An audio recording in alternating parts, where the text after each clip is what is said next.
Estamos de volta. Já fui no banheiro, já voltei, já tomei água. Já levei uma reclamação do Cidinho, porque eu queria tomar água ao vivo e ele não deixou. Estamos aqui na FINC, Feira Internacional de Negócios Criativos e Colaborativos, uma realização do Sebrae, neste espaço do Zangbox Podcast, uma parceria com a Zang Filmes. A gente foi convidado, estamos aqui e vamos trazer o produto da casa, né? É o principal. Agradecer, obrigado pelas palmadas de todo mundo que está aí acompanhando o nosso podcast. Agradecer ao pessoal da Layout Locações e da Pride Eventos que deu a solução aqui para o nosso espaço na parte de movelaria e tecnologia audiovisual. Nos cedeu alguns equipamentos para que a gente pudesse deixar o ambiente melhor, né? Mais legal. Porque a vista de quem estava dentro não era muito agradável. Estou aqui com o meu convidado, Gabriel Pires, da Nordeste Lab. Ele vai falar um pouquinho com a gente sobre o setor audiovisual. Acho que setor que tem tudo para voltar a crescer ou até mesmo crescer exponencialmente muito mais do que já cresceu, acho que nos três últimos anos, né? Com certeza. É sempre bom falar do setor audiovisual e pensar também que a gente viveu processos turbulentos, apesar de, dentro das linguagens artísticas, a gente ser a que mais se manteve numa certa estabilidade nos últimos anos, mas só que a gente tem muito potencial para crescer cada vez mais. Eu acho que nos últimos 10 anos o mercado audiovisual como um todo, e aí eu não falo só do setor que me apetece, que é o setor de vídeo, mas a fotografia, o setor de marketing também, que se a gente conseguir atrelar nesse sentido, parte de design, de publicidade e propaganda de um modo geral, eu acho que aqueceu bastante e que a população de um modo geral, a sociedade, principalmente a sociedade econômica de um modo geral, conseguiu começar a compreender a importância do nosso setor para o setor deles, né? Já dizia Chacrinha, né? Quem não se comunica se trombica. Então, hoje em dia toda a comunicação precisa ser audiovisual. É uma ferramenta que as pessoas precisam dominar minimamente para poder utilizar e também para poder não ficar de fora, entender que algumas construções, alguns conceitos que as pessoas fazem não podem ser deixadas somente para a pessoa, o consumidor, receber a notícia sem parar e pensar. Então, nesse sentido, a gente tem muito a crescer ainda no audiovisual, já cresceu bastante. E aí eu vou falar um pouquinho do Nordeste Lab, que a gente está na nossa 8ª edição. Acontece desde 2015 lá em Salvador, mas é aberto para todo o Nordeste. Depois, a partir de 2018, a gente abriu também para o Centro-Oeste e para o Norte. É um espaço em que a gente traz os compradores, ou seja, canais de televisão, distribuidores, plataformas de streams, agregadores, para conhecerem projetos de produtoras desses estados, dos 20 estados da federação, e que possibilitam eles a realizar esses projetos.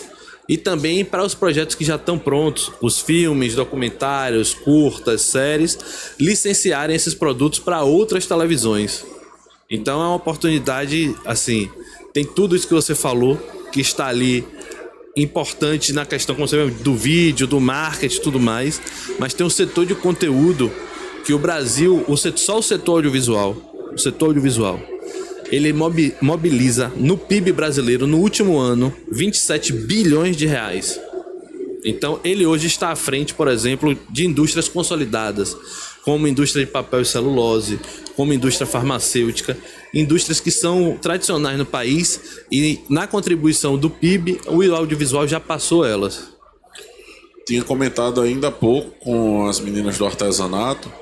Acho que com o retorno aí das leis de incentivo à cultura, atualmente a Lei Paulo Gustavo, em algum período mais passado a Aldir Blanc, acho que com o retorno dessas leis, a própria Lei Rouanet voltando com uma força e com uma abrangência maior,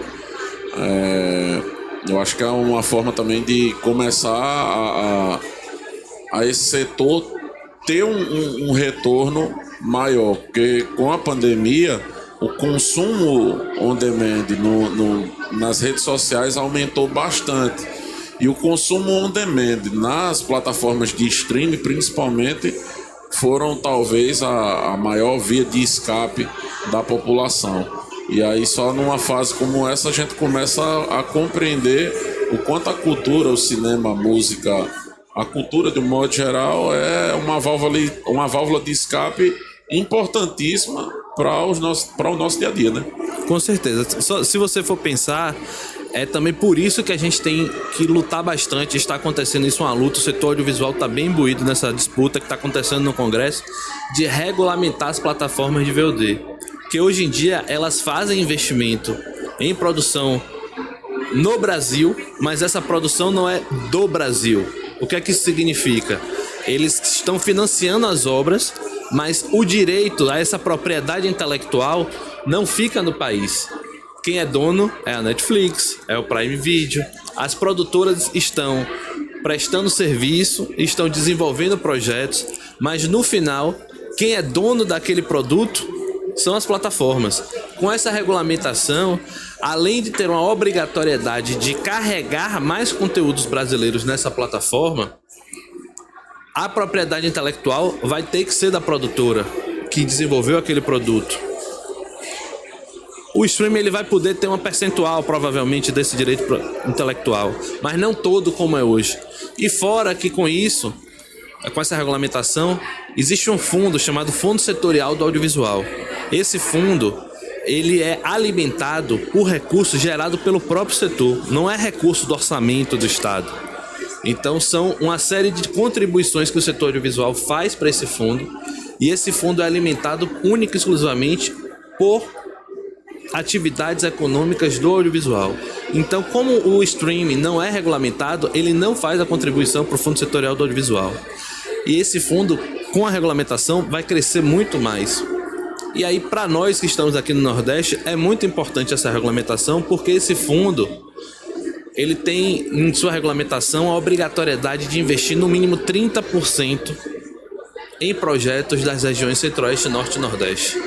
Então a gente vai ter muito dinheiro disponível para que as produtoras se organizem e solicitem para realizar os seus projetos. Então tem toda uma construção aí política, uma construção legislativa que tem que ser feito, que a gente discute bastante lá no Nordeste Lab nesses últimos anos. Não é à toa que é uma plataforma de articulação e fomento ao setor. E aí também a gente faz essa discussão política porque a gente traz os players, traz quem vai comprar.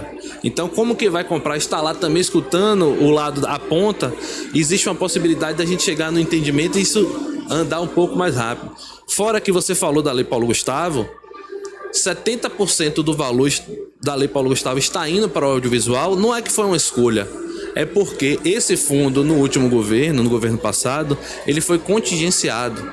E o superávit, ou seja, o rendimento bancário que esse fundo deu, o governo decidiu não gastar, e aí, mais uma vez, o parlamento fez uma lei e disse assim, 70% desse valor da Lei Paulo Gustavo vai para o audiovisual, porque 70% dos recursos está vindo do Fundo Setorial do Audiovisual.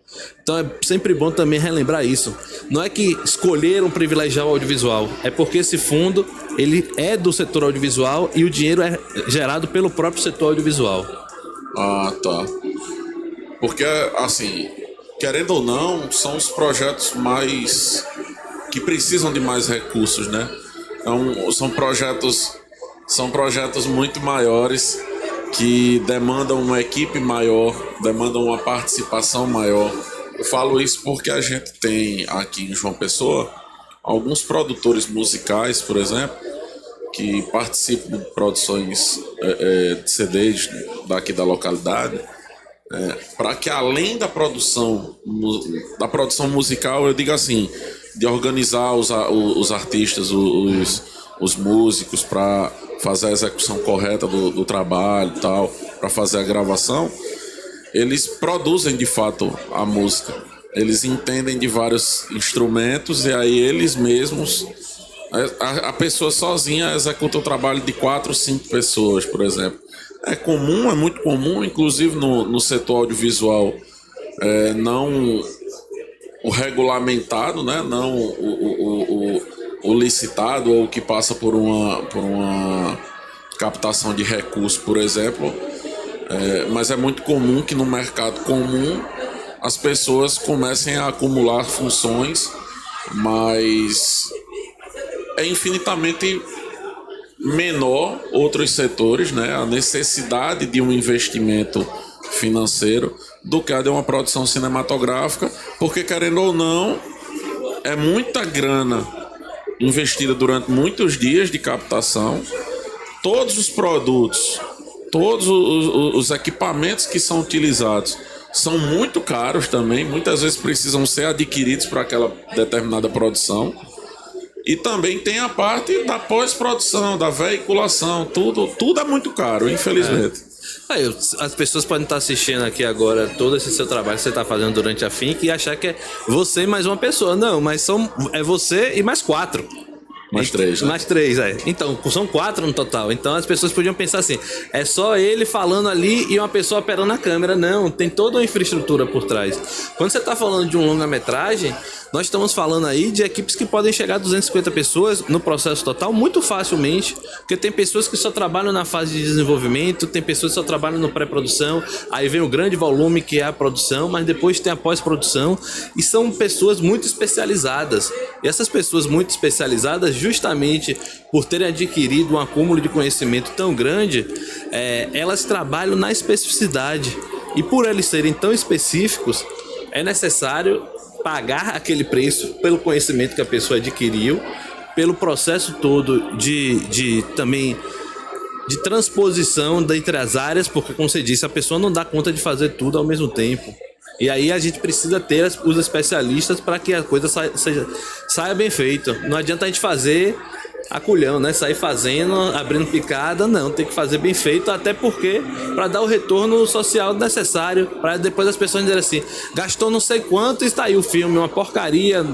Tecnicamente a gente tem que entregar bem. Se não faz do gosto da pessoa, do estilo, do que está sendo contado ou da maneira que foi contado, aí é uma outra discussão, mas tecnicamente a gente tem que entregar o melhor possível. Infelizmente, quando a gente parte para o setor cinema brasileiro, são pouquíssimas obras que a gente percebe qualidade, infelizmente. Eu já discordo de você, mas termina.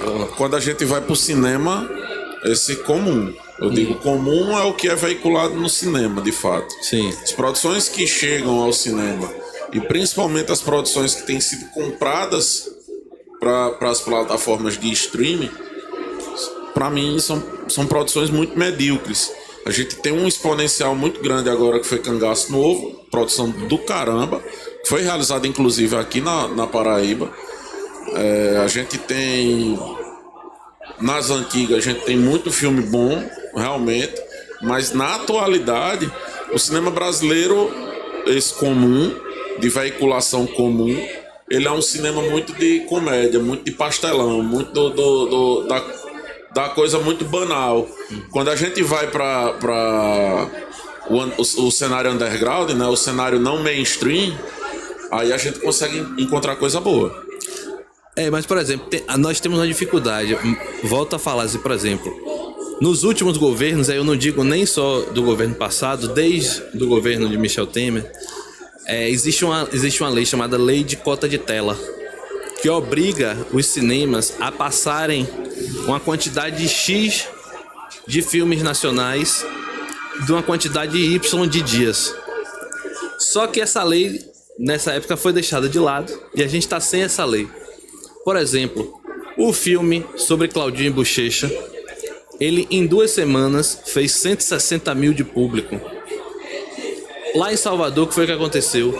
Ele, da primeira semana para a segunda, ele tinha várias salas na primeira semana. Na segunda semana, ele ficou com uma sessão só.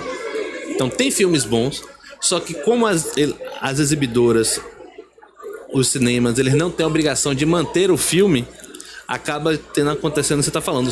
Parece que só tem comédia. Agora, filmes que são tão bons ou interessantes, eles acabam não ficando e tem a dificuldade de atrair o público. Então, é uma coisa sistêmica aí que faz você ter esse tipo de percepção.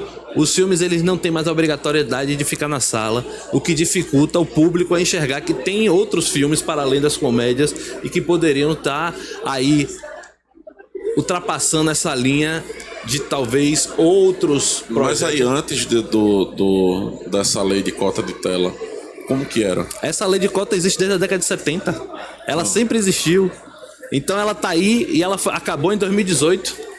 Então, se você for perceber, é justamente nesse período que você tá falando que tem muito mais comédia do que qualquer outra. Não necessariamente, eu discordo de você. Se a gente for... Nos últimos 10, pelo menos nos últimos 10 a 15 anos, a gente tem uma produção exacerbada de filmes não mais históricos ou que contem histórias de personagens ou que sejam biográficos no nosso país. A gente tem uma produção muito maior de, por exemplo, Leandro Hassum tem 1.500 filmes e basicamente é o mesmo personagem. Sim. Só muda o nome, 1 ou 2 trejeitos. Não estou dizendo que ele é um mau ator ou que ele é mal produzido. Não. Inclusive gosto, assisto o filme, acho bacana. Mas eu acho que aquele do rico passou da cota, tá ligado? Dava pra ter parado um pouquinho antes. Mas você falou assim, personagem histórico. Nesse tempo nós tivemos filmes sobre Wilson Simonal, sobre Hebe Camargo. Nós tivemos filme... vai sair agora um filme sobre Gal Costa. Tô doido pra ver. Nós tivemos filmes sobre Chacrinha. Nós tivemos filmes sobre Getúlio Vargas. Nós tivemos diversos filmes sobre personalidades, já que você falou assim de personalidades históricas, que sofreram justamente essa questão da cota de telas, que eles não conseguiam, como a gente chama como a gente fala no cinema, da dobra, que é quando você começa numa semana e você dobra para a segunda semana, que é por quê? Porque não tem mais a obrigatoriedade dos exibidores em manter esses filmes em sala, e aí muitos desses filmes precisam do boca a boca, talvez, precisam de uma construção de comunicação, que se a gente for disputar com o filme da Marvel, com o filme da Disney, com o filme da Barbie, então tem essa dificuldade também da gente... Inclusive, quero deixar aqui dito, viu? Você que perdeu tempo assistindo aquela porcaria daquele filme da Barbie, você merece uma surra de chibata, cipó, pimba de boi, no meio dos pinhais. Que filme ruim da porra, meu amigo. Nenhum desses filmes que eu tô querendo falar aqui, nacional, que eu digo que é ruim, bate uma ruindade daquele filme da Barbie, mano. Que porcaria da mulher. Tinha um frenesi da porra por aquele filme. Filme chato, meu amigo. Pois é. Caricato demais, muito estereotipado. A própria personagem é um estereótipo. Pois é, já que a gente tá falando de personagem infantil Barbie, mas pronto, já nos últimos anos tiveram 2 filmes da Mônica. Então, 2 filmes da Turma da Mônica e que aconteceu a mesma coisa. Apesar de ser filme da Turma da Mônica, ter toda uma expectativa, de ter todo um público em potencial, mas essa... Acho que o grande problema é que, querendo ou não, o cinema nacional, infelizmente, passa por um preconceito muito grande de... O brasileiro, ele quando ele vai ser exposto, ele não quer ser exposto da forma que ele realmente é. E aí quando você vai para um filme nacional, tem muito palavrão, tem muito sexo, tem muita sexualização de cena. Mas o brasileiro é isso, porra. O brasileiro fala palavrão no seu dia a dia. O brasileiro tem o apelo sexual do brasileiro, do modo geral, é muito grande. E é só a nossa realidade que está sendo transmitida ali na tela do cinema, na tela da TV, em determinados filmes. E aí, quando chega a hora de um Turma da Mônica ser lançado, que eu imagino, eu não assisti, mas eu li os quadrinhos, eu tenho os quadrinhos daquelas adaptações, eu imagino que sejam 2 filmes muito pau, velho, muito foda, 2 filmes muito bons de assistir, tá entendendo? Mas que infelizmente só vai ser acessado por uma pequena comunidade que consome quadrinho e que tem um apelo emocional, uma relação emocional com a Maurício de Souza Produções. É isso, aí também tem essa questão da comunicação. Como é que a gente vai comunicar para um público mais amplo, se esse público mais amplo, na hora de escolher o ingresso é caro, tem um ponto também que é isso, entre pegar aqueles 14, 15, 20 reais e pagar num filme da Marvel, ou pagar num filme sobre o Wilson Simonal, por exemplo, pagar num filme de Hebe, de Chacrinha, ele vai acabar escolhendo um filme da Marvel, porque ele quer, tem toda a questão da sequência. Então a gente, assim, é muito complexo essa construção de chegar assim, filme nacional é ruim. Tem filmes que são ruins, não tô negando isso. Impossível, né? Nada que a gente... Não é só porque tudo que é brasileiro que é bom. Tem filmes que realmente têm uma dificuldade. Mas tem muita coisa boa que não consegue o seu... Passar para a segunda semana, né? Executar seu real potencial, porque tem essas outras questões sistemáticas que acabam atrapalhando o processo. Aí é engraçado, porque os caras não querem ir pro cinema assistir, as exibidoras não fomentam essa continuação, né? É por isso que no Nordeste Lab a gente quer trazer eles para conversar. Mas em compensação, quando o filme passa para plataforma de streaming, estoura de audiência. É por isso que a gente quer no Nordeste Lab trazer para cada vez mais as pessoas se conectarem. Quem tá na ponta vendendo e quem tá querendo... Eu acho que isso passa muito pela questão da educação, questão de conscientização. E aí, para conscientizar, obviamente, você precisa educar o público. E a única ferramenta que a gente tem num caso como esse é o próprio governo tomar uma iniciativa de repente, bicho, essa lei de cota de tela, isso aí é balela. Faça o seguinte, não faça uma lei de cota de tela. Faça uma lei de isenção fiscal, de incentivo tributário. Mas isso tudo tem. Não, pô, pra exibidora, mas também para o consumidor. Porque puta que pariu, Gabriel, vou dizer pra você, meu irmão, eu não vou pagar 50 conto pra ir lá no Cinépolis pra assistir nem o Wilson Simonal, nem o Wilson com e sem pau, do jeito que for, eu não vou assistir, velho. Sim. Eu vou assistir um filme do caralho que vem de Hollywood, cheio de computação gráfica foda. Eu não vou assistir um filme nacional. Inclusive, eu não tô assistindo nem esses filmes, eu tô mais assistindo.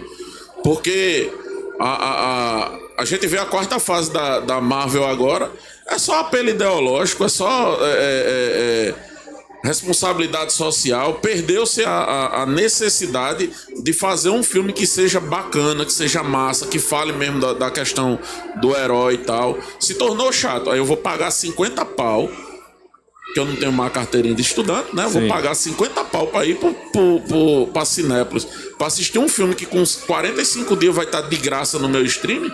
Eu não vou, velho. Eu não vou. Isso tem a questão então, das janelas assim, também que sempre cortaram. Ou o governo se posiciona de uma forma que a gente quer que o setor seja... E aí parte também o apelo para você, que querendo ou não, é a gente facilitador dessa comunicação do governo com o setor. Apertar o governo, apertar o parlamento, apertar o Senado, apertar os ministérios, para que a galera entenda que melhor do que fomentar o setor audiovisual, entregando dinheiro para a produtora poder produzir sem freio a quantidade inúmera de produções, é muito melhor você chegar no mercado e primeiro, antes de colocar as ideias da produtora na rua, colocar a educação na cabeça do povo para ele entender que aquele conteúdo é bom. E ele só vai entender da seguinte forma: se tiver um barateamento de custo de ingresso, para ele dizer, porra, eu queria sair com a nega véia hoje, ó. Tem Claudinho Bochecha por 10 conto e o filme da Marvel por 50. Se eu sair aqui e levar a nega véia para assistir Claudinho Bochecha é 20. Se eu for assistir filme da Marvel com ela é 100. O brasileiro tá fudido, irmão. Uhum. Ou você faz ou o governo, ou o setor também entende esse outro lado, de que a exibidora tá explorando. Sabe, meu irmão, quando a gente olha pra trás, bota aí, bicho, eu tenho 30 anos. Eu acho que eu vou pro cinema desde 7 anos de idade. O primeiro filme que eu assisti no cinema foi Pokémon, pagando R$2, tá ligado? Não sei quantos anos depois a gente vai pro cinema pagar uma caralhada de dinheiro. E nem sempre as produções são tão boas. Então, assim, eu tô incluído no setor, tá ligado? A minha produtora também, a gente não produz pra cinema, mas a gente tem parceria com produtoras que produzem pra cinema. Então, eu não tenho a expertise, nós não temos a expertise da produção para cinema em si. Mas uma vez que a gente fecha uma parceria com a Estúdio C, a gente fecha uma parceria com a Analata, a gente fecha uma parceria com a Pignata Filmes, se torna... A gente vai com a mão de obra, a gente vai com o trabalho braçal e deixa que essa galera que já tem uma experiência de set, que já tem uma experiência de setor audiovisual do cinema, de produção cinematográfica, diga pra gente o que fazer. E aí a gente também se coloca numa posição de sabendo executar, mas também querendo aprender como executar naquele formato. Porque nós hoje produzimos muito voltado para a web, muito voltado para a rede social.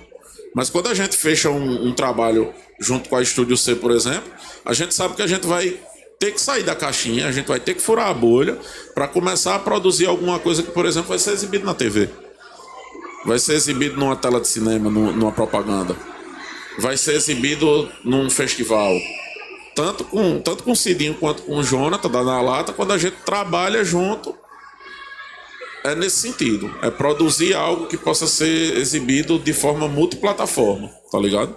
Só para falar essa questão da educação que você trouxe, tem uma lei, chama 13006 ou 13006, que obriga passar filmes brasileiros dentro das escolas públicas, dentro de todas as escolas, na verdade, 2 horas por mês. Ou seja, justamente para formar as pessoas a entenderem que conteúdo nacional é bom, é relevante, está aí, que pode ser utilizado. Mas isso não é implementado.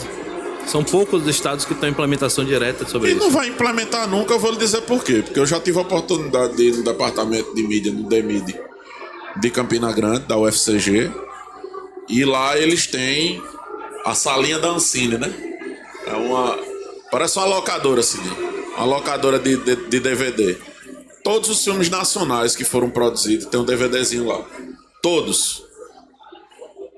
Ninguém tem acesso. Só pode assistir se o professor pegar e for dar uma aula. Aí a aula do professor é 50 minutos. Não dá pra passar o filme? Não dá pra passar o filme. E aí?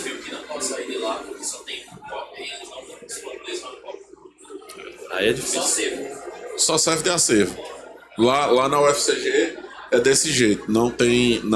Você não tem como ter acesso ao filme. O aluno não consegue levar o filme para casa.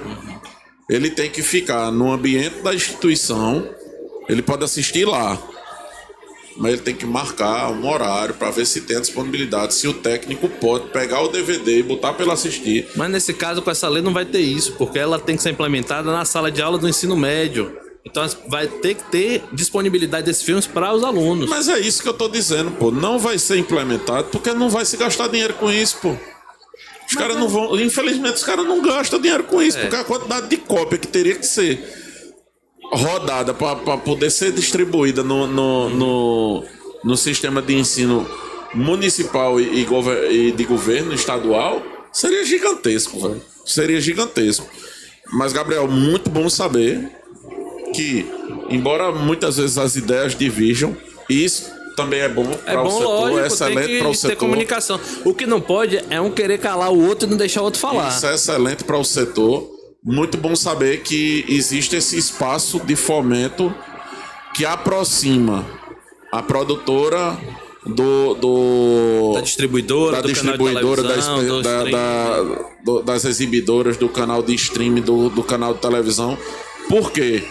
Pelo menos aqui em João Pessoa, a gente sente que a coisa é muito engessada, muito panelinha, sabe? São poucas produtoras que são produtoras de cinema, e essas poucas produtoras de cinema são as únicas produtoras que têm acesso aos canais oficiais de televisão, né?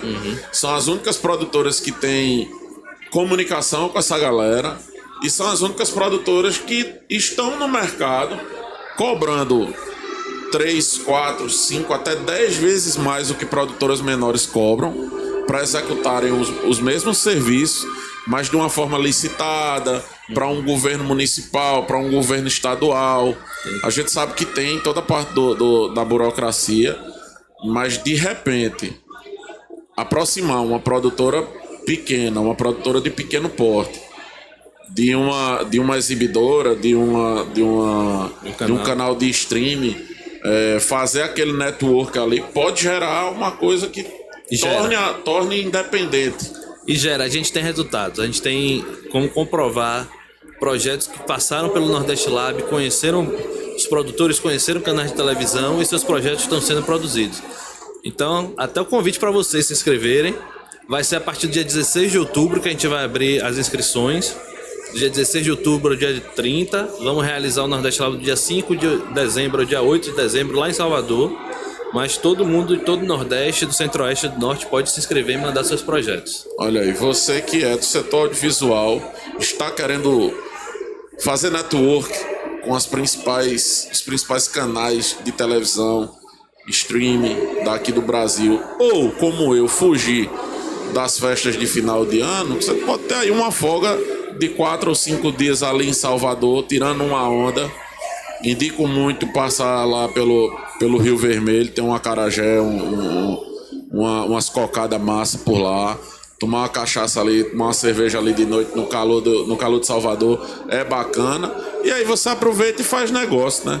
Vai lá no Aprenda um Nordeste pouco Lab mais sobre o Nordeste Lab, aprenda um pouco mais sobre audiovisual, se fecha suas parcerias, conhece gente nova, começa a trazer novidades para a sua cidade, para a sua realidade.